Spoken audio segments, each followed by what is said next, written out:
سبب نزول سورة الإخلاص: في يوم من الأيام جاء بعض المشركين إلى النبي صلى الله عليه وسلم وقالوا له باستهزاء: يا محمد، صف لنا ربك، مما خلق؟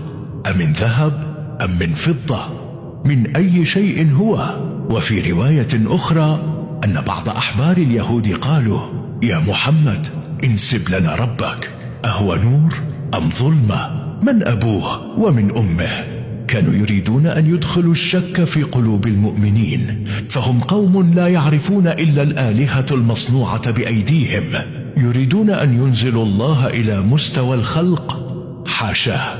ولكن الجواب لم يأت من النبي صلى الله عليه وسلم، بل أتاهم من فوق 7 سماوات. فنزل جبريل عليه السلام بسورة تهز الوجدان، سورة تنفي عن الله كل نقص وكل شبه وكل تشبيه.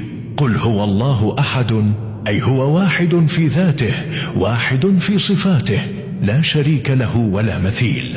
الله الصمد، الذي يحتاجه الخلق كلهم ولا يحتاج إلى أحد.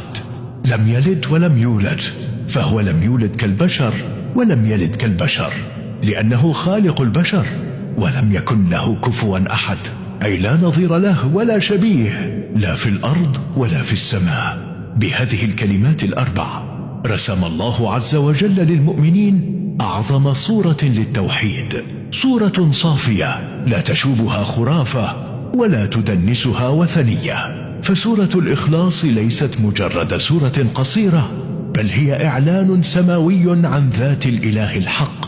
ولهذا قال عنها النبي صلى الله عليه وسلم: إنها تعدل ثلث القرآن، لأنها تلخص العقيدة بأكملها في 4 آيات.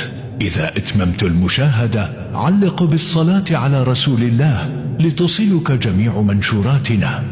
نحن بدعمكم نستمر.